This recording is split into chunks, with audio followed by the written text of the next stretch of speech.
balaa ngay sànni missile il faut d'abord nga génne missile bi ci tunnel bi mu nekk d'abord voilà donc ce sont là lii moo nekkoon les 3 cibles yi nga xamante ne ni Israël amoon na ko comme objectif pour neutraliser Iran complètement bon am na 4e cible boo xam ne boobu américains yi ñoom ñoo ko takalluf ci def ko te moom mooy li ma leen wax ci neutraliser radar yi ak satellites yeeg satellite de détection yeeg yu mel noonu. maintenant cible bu njëkk bi muy centrale nucléaire wu Natanz bi ak les bases militaires boobu ay missiles aérobalistiques Golden Horizon bi ma leen wax nii wala Golden Horizon yooyu ñoom ñoo takkallufoon ci attaquer leen yooyu ñoom ñoo leen waroon attaquer c'était leur job. ñaareelu cible bi muy le haut commandement militaire boobu agent infiltré sur le terrain bi ñoom la ñu chargé woon ñoom ñoo leen waroon a liquider parce que il fallait d'abord localiser les gens il fallait xam bu dee lieu de réunion lañ nekk wala bu dee chez eux lañ nekk à la maison il fallait des attaques ciblées et des attaques de précision. ñetteelu cible bi mooy les silos à missiles ak yu mel noonu boobu des drones Hermès 900 bi ma wax nii ak les missiles de croisière brise-glace mooy iceberg bi ñoom ñoo leen waroon attaquer li moo nekkoon seen planification opérationnelle. alors ils ont réussi en partie et ils ont échoué quelque part fan la ñu réussir mooy réussir nañ ci éliminer ay commandants militaires yoo xamante ne ils étaient de haut gradé te c'est une grosse perte. ki ci njëkk mooy Hussein Salami bi nga xamante ne moom moo nekkoon commandant des gardiens de la révolution ñaareel bi mooy Mohammad Baqiri mi nga xamante ne moo nekkoon chef d'état-major général des armées. En fait Iran pour ngeen comprendre Iran dafa am ñetti composants militaires benn bi mën nga ko tuddee genre paramilitaire la en fait benn composant bi mooy l'armée régulière bi réew mi yëpp di am composé marine force aérienne ak armée de terre. beneen composant bi mooy les forces des gardiens de la révolution c'est une armée tout entière à part entière moom tamit am na marine am na force aérienne am na force aérospatiale qui sont qui s'occupent des missiles balistiques et missiles de croisière ak lancement de satellites ak yooyu noonu. ñetteeli force bi mooy li ñuy tuddee les basij benn genre police la mais paramilitaire en fait comme ASP bi fi Macky Sall instauré woon mais d'une manière beaucoup plus forte et beaucoup plus armée. Ils sont souvent chargés du contre-espionnage détection des cellules dormantes ak yu mel noonu ak kii yenn réseaux yi nii di leen di kii yenn réseaux yi voilà mooy les basij. yaakaar naa seen nombre ça doit être des dizaines de milliers su ma juumul. alors ma ne kon rey nañu Mohamed Baqiri muy chef d'état-major général des armées maanaam l'armée régulière rey nañu Hussein Salami bi nga xamante ne moom moo nekkoon chef des gardiens de la révolution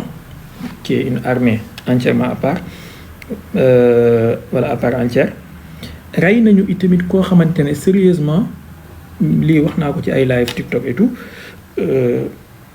jàpp naa ne perte ko comme perte Hassan Nasrallah la wala Qasim Soleimani sérieusement c'est une grosse perte mu ngi tudd Amir Ali Hajizada c'était quelqu'un d'effacé ñu bëri xamuñu ko woon moom moo nekkoon le commandant des forces aérospatiales dans le corps des gardiens de la révolution maanaam li ngeen di dégg ci ay missiles hypersoniques Fatah 2 Fatah 1 nangam lépp c'était le travail de Hajizada boobu noonu c'est une grosse perte sérieusement c'est une grosse perte yàlla mën naa jàng lu nekk yàlla mën na remplacer lu nekk mais sérieusement pour l'Iran damu bu rëy la ñu perte Hajizada voilà ce n'est pas moins que perte Hassan Nasrallah wala perte Qasim Soleimani. yàlla na leen yàlla yërëm donc am na ñeneen ñu éliminer après ñu mel ni le commandant chargé du renseignement ak yu mel noonu mais le haut commandement bi daal ñi ci gën a fës Hussein Salami Mohamed Baqiri Hajizada jéem nañoo attaqué itamit koo xamante ne c'était le conseil politique et diplomatique voire même militaire en quelque sorte du guide suprême mu ngi tudd Ali Shamkhani amiral Ali Shamkhani. Mais heureusement, il n'est pas mort. Il était annoncé mort, mais démb def na benn communiqué wane ne il est toujours en vie. Alors lan la Israël bëggoon ci lii? Pourquoi mu préparer attaque bi de cette manière-là? Qu'est-ce qu'il attendait et qu'est-ce qu'il voulait faire? D'abord, Israël, ils se sont référés ci façon jël bi ñu jël Hezbollah en 2024. Maanaam dañ leen a jël par surprise la leen seen expérience ak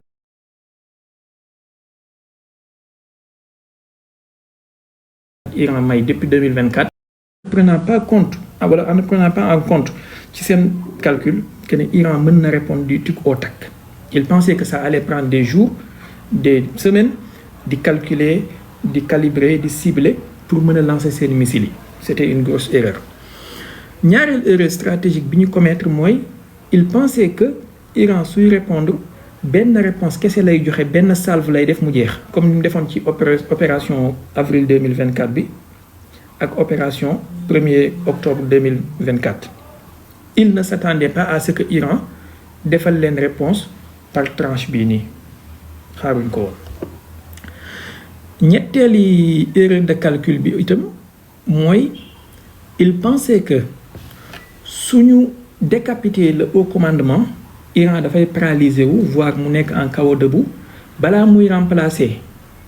nommer les remplaçants, ça allait prendre du temps, donc danañ am un peu de chamboulement ci diggante boobu ñu profitoo ci américains yi dugg dans la guerre ñu jeexal liggéey bi quoi.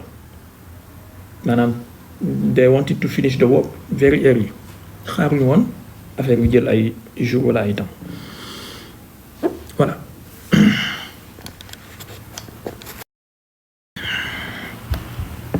Alors maintenant lii mooy li xew de façon générale. Maintenant côté Iran, ils ont bien fait ci benn aspect, ils ont mal fait beneen aspect. Am na lu ñu def lu baax, am na lu ñu def loo xam ne erreur la. Li ñu def loo xam ne erreur la te mu njëkk mooy bu Israël demee ba ñemee leen na attaqué en 2025, c'est parce que y avait des précédents. Ñu waroon na répondre avec force mais defuñu ko. Leur réponse a été trop mou, trop calibrée, tax na Israël prend des poils de la bête pour mën leen attaquer en 2025. C'est-à-dire avril 2024 bi Israël attaqué ambassade Iran ci Damas ba ñu waree répondre ci avril 2024 ak octobre 2024 bi Israël rayé Hassan Nasrallah ak Ismaël Haniyeh bi Iran waree répondre. Si la main était trop lourde konoon Israël du ñemee, maanaam ça allait dissuader Israël pour mu attaquer waat Iran en 2025. Mais c'était pas trop lourd, c'était trop calibré, trop calculé, ce qui a donné plus d'appétit ci Israël mu jàpp ne il peut juste finir Iran en un coup de bâton. Ñaareel bi te jàpp naa ne loolu moom lu baax la mooy le fait que ñu répondre très vite, maanaam moins de 24 heures après, et puis tamit ñu calibrer seen réponse de sorte que ils n'ont pas balancé 2000 missiles à la fois wala 3000 missiles, mais ils ont balancé des salves de 100, de 150, de 30, de 20, il y a même barki démb benn moment boo xam ne 3 missiles la ñu envoyé, léeg-léeg 7, léeg-léeg 10 ak yu mel noonu. Maanaam le fait que ñu transitionner seen réponse c'est une bonne stratégie. Maintenant lu waral stratégie boobu lu ko waral mooy Amir Ali Hajizada bii ma wax nii ne moom la ñu rey. Il avait programmé l'opération True Promise 3 depuis bi Israël attaqué Iran le 26 octobre 2024. Mais planification la woon rek, c'était pas destiné à être appliqué sur le champ. Alors planification bi dañu jàngat ne Israël c'est le pays le mieux protégé wala le plus protégé au monde par différentes couches de protection. De ce fait booy attaquer Israël boo envoyé woon 50 millions de missiles, bu fekkee benn salve kese ngay def, ils trouveront des voies et moyens d'en sortir et de minimiser le maximum possible les dégâts. Alors ñu ne ce qu'il faut faire mooy Iran dafa am ay différents types de missiles. am na ay missiles plus vieux qui datent des années 90 des années 2000 am na ay missiles beaucoup moins vieux qui datent des années 2005 ba 2010 am na des missiles plus modernes qui datent des années 2015 ba 2023 2024 2023 2024 léegi ñu ne il faut d'abord ci premier salve yi ñu faire en sorte que épuiser la capacité de défense anti-aérienne israélien maanaam fexe ba comme xam nañu nombre à peu près nombre de missiles wala nombre de batteries de défense aérienne yi nga xamante ne moom la Israël am nañu fexe ba saturer seen ciel bi de sorte que Israël dina dépenser li mu am ci capacité de défense yépp ci première semaine u guerre bi wala ci pendant les premières semaines de la guerre de sorte que bu guerre bi durer Israël sera quasiment sans défense bu boobaa même boo envoyé benn drone kamikaze ça peut passer même boo envoyé salve de 50 drones ça fera des impacts même boo envoyé des missiles moins précis ça fera des impacts alors lan la ñu ciblé pendant les premiers jours lors de leur première attaque ci jour vendredi bi ils ont envoyé un message boo xamante ne c'était destiné à faire comprendre à l'élite israélienne wala les dirigeants israéliens un message mooy bi ñu attaqué le milieu de Tel Aviv ci seen QG wu ministère de la défense bi mooy Kira ils ont attaqué le lieu mais c'était une fois lañ ko defaatuñu ko c'était le premier jour lu waral loolu mooy dañu bëggoon na wax c'était un message codé pour leur dire que si nous voulons vous détruire nous en avons les moyens de le faire donc faites gaffe deuxième bi mooy yeneen jours yi des ci seen attaque bi yëpp ils ont ciblé d'autres cibles qui sont dispatchées un peu partout ci biir Israël moo xam muy Haïfa comme seen centrale électrique bi wala seen port yi wala seen aéroport yi wala seen base militaire yi ainsi de suite mais surtout li gënoon a nekk seen cible mooy les batteries de défense anti-aérienne moo gënoon a nekk seen cible avec les missiles de précision ils ont utilisé différents types de missiles missile bi ci njëkk te ci premier jour bi moom la ñu utiliser mooy missile bu tuddoo Ghadr ak Haj Qasim c'est un missile hyper précis c'est un missile téléguidé et difficile à intercepter donc ci premier jour bi ils ont utilisé ces types de missiles là pour détruire les batteries anti-aériennes ñaareeli ak jour yi ci topp ñetteeli salve yeeg yooyu ils ont visé ce qu'on appelle de green pin benn genre radar la radar de balayage long la boo xamante ne mën na détecter ay cibles jusqu'à 2000 kilomètres Obama moo ko joxoon israéliens yi vers les années 2013 Israël soo ko maanaam c'est un cible à haute valeur mais très vulnérable parce que voilà dafa sensible trop et difficile à protéger donc soo xañee Israël moyen boobu noonu moyen de défense boobu soo ko xañee Israël mooy dafa mel ni aveuglé nga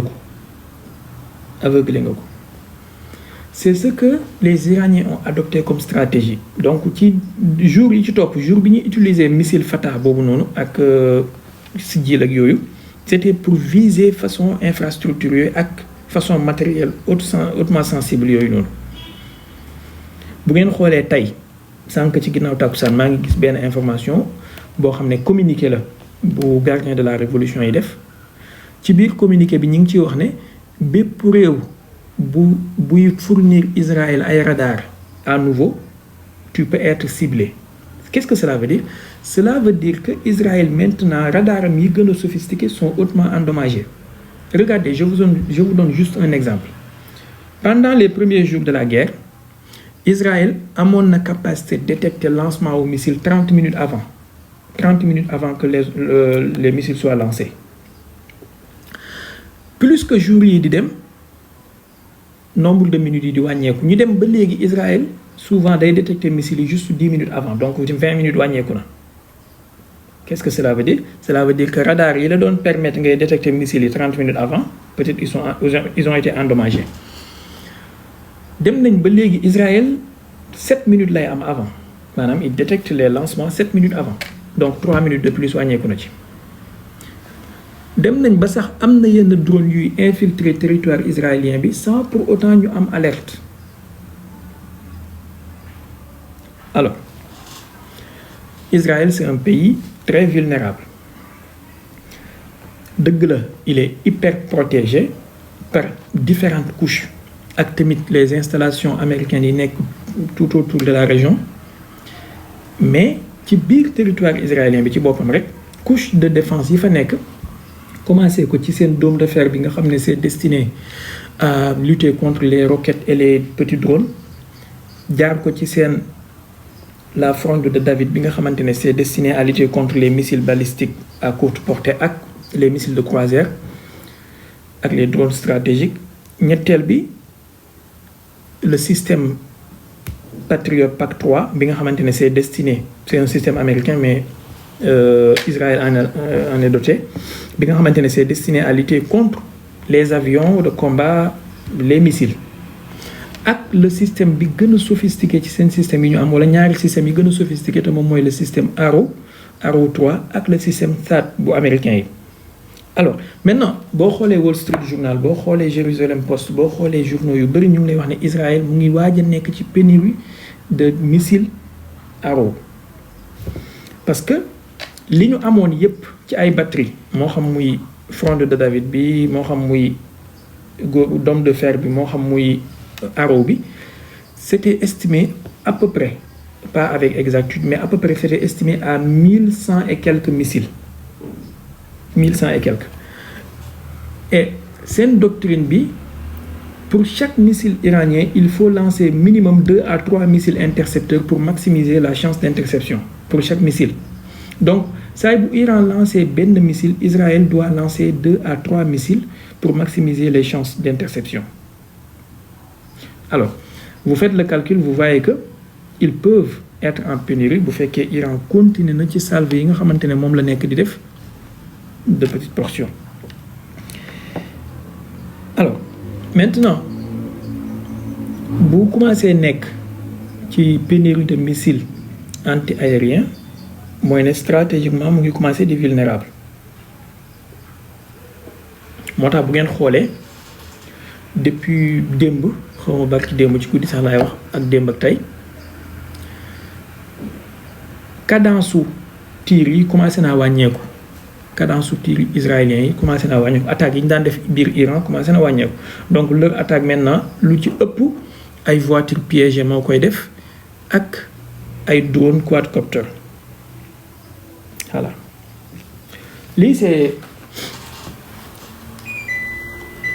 lii ça concerne le plan opérationnel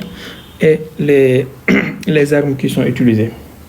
maintenant mu des juste fan la mbir mi jëm ak yan danger la ñuy courir luy mën a xew dafa mel ni timis mu ngi waaj xam naa léegi ma daaneel donc je vais terminer par là peut-être ñu bàyyi ba beneen yoon incha allah bi ci njëkk mooy da ngay dégg ñu bari fi mu toll ni ñu ngi tiit bay kii suba la guerre mondiale gannaaw suba la àdduna bi di tàkk sincèrement man j'y crois pas dëgg la mbir mi mën na dem très loin et de manière très dangereuse mais pas aussi rapidement comme ni ñu koy xalaatee que ne ça va être des jeux d'alliance Russie def ciy dugg Chine dugg ci Corée du Nord ñëw Amérique ñëw occidentaux yi ñëw affaire bi tàkk suba mu jeex non pour le moment man jàpp naa ne 4 ba 5 issue moom moo mën a am ci guerre bi 4 ba 5 issue te benn bu nekk nag am na degré de plausibilité de possibilité pour mu am bi ci njëkk mooy ñiy xalaat ne suba la guerre mondiale bi di am wala bon je dis suba la mais ñi xalaat ne déjà guerre mondiale dafay tàmbali parce que Amérique daf ciy dugg Russie daf ciy dugg Chine daf ciy dugg mën na am mais pour man hypothèse la boo xamante ne très lointain voire trop faible pour moi, mais ça peut arriver, ça peut arriver. Donc soo koy crédité man j'aurais donné ça à 5%, pas plus que ça, 5% de chance pour que ça arrive. Donc il faut garder la tête froide. Ça peut aller trop dangereusement, mais il faut garder la tête froide. C'est pas pour demain. Et dafa am ay facteurs yu bari yu tax man ma am position boobu depuis presque une semaine bi affaire bi déparé ba léegi. Beneen bi mooy te c'est plausible pour mu am mooy Israël su ma paree ci wax leen hypothèse yi dinaa leen wax man yan laa privilégié ne moom moo gën a jege pour am selon man. Beneen bi mooy Israël nekk à court de défense dem ba dôme de fer am bi nekk rideau Maïga et que mu épuiser ses forces yépp, ses forces d'attaque et ses forces de défense. Et dans ce cas, ils vont chercher à négocier avec les Iraniens et signent un accord. Après ñu ne gagné nañu, ils vont se déclarer vainqueurs de toute façon. Ils vont se déclarer vainqueurs. On connaît leur stratégie. Même soo leen dooree ba ñuy bëgg a dee ba jël seen daal daw, ils vont se déclarer vainqueurs. Voilà. Donc ça moom il y aura pas de surprise. Après ñu signer accord mu jeex. Mais dafay fekk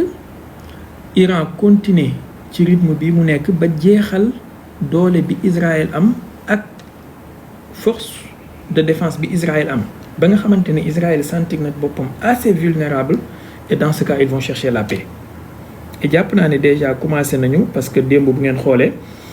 woote nañu réunion ci Genève diggante ministre iranien des affaires étrangères ak homologam yi ci Paris, français bi ak allemand bi ak anglais bi. Donc c'est plausible. Ñetteeli hypothèse bi mooy Iran ñi ko war a jàppale muy Russie ak Chine ñu bañ koo jàppale ci liñ ko war a jàppale dëgg-dëgg. Dans ce cas Israël am ndimbal assez fort bu koy ñëwee ci Occident ak ci alliés mi mu continuer di taper les infrastructures sensibles de l'Iran ak continuer di def ay assassinats ciblés ba yàlla tere ñu rey Khamenei, et que l'Iran sera obligé de capituler. Capitulation comme ni Trump wax, capitulation sans condition. Ça peut arriver.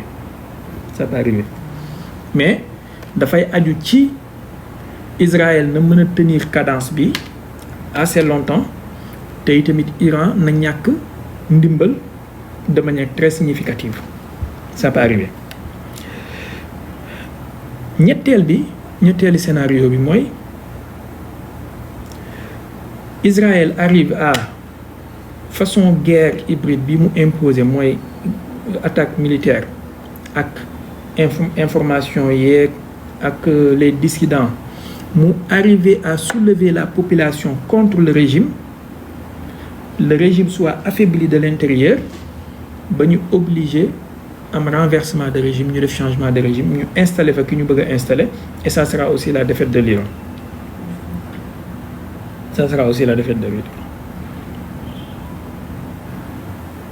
Donc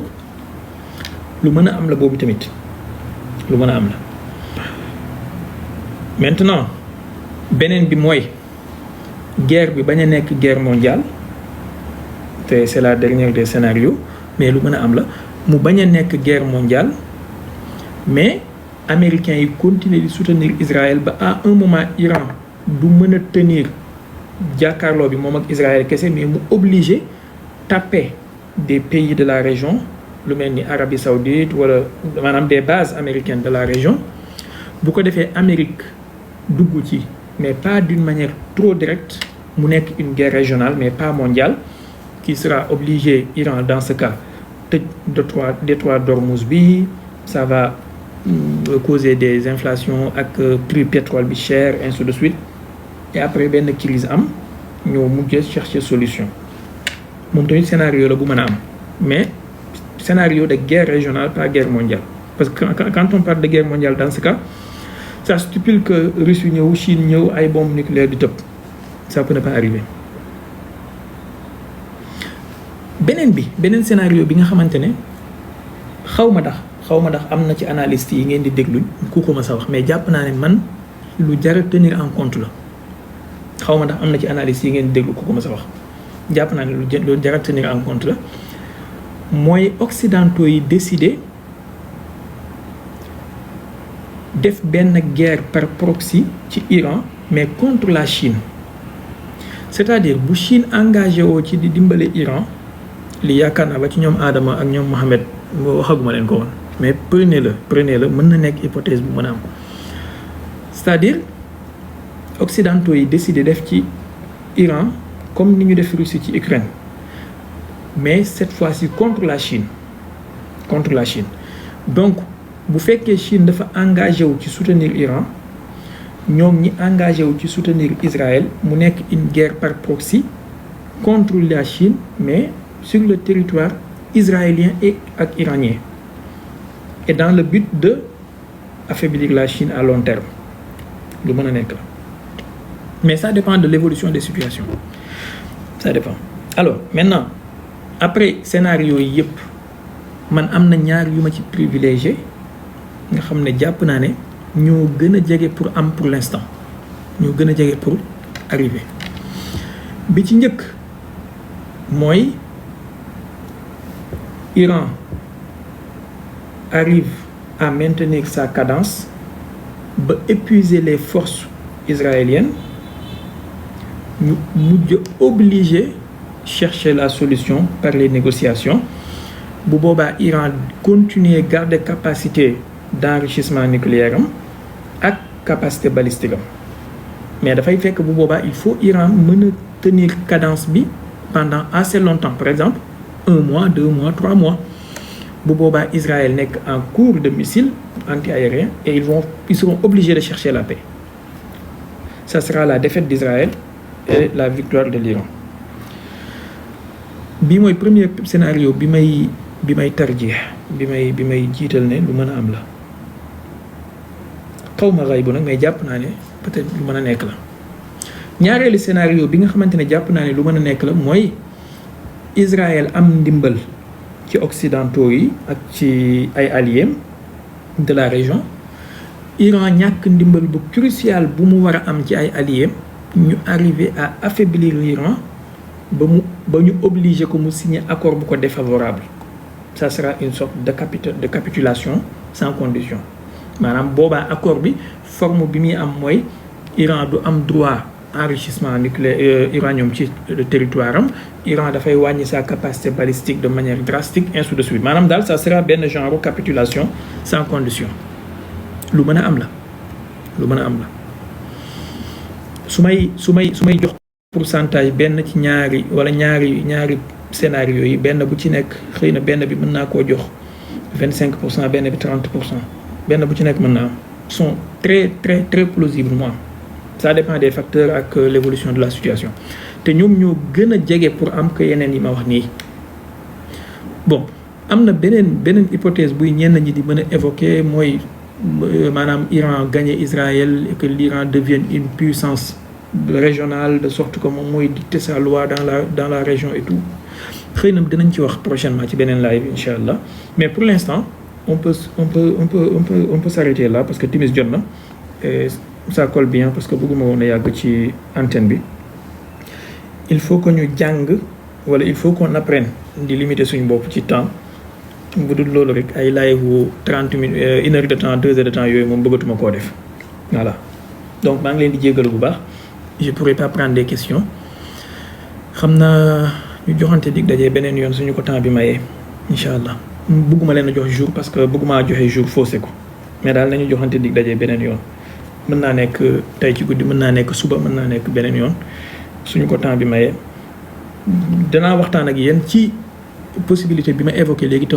xóotaluma ko mooy dans le cas où l'Iran gagne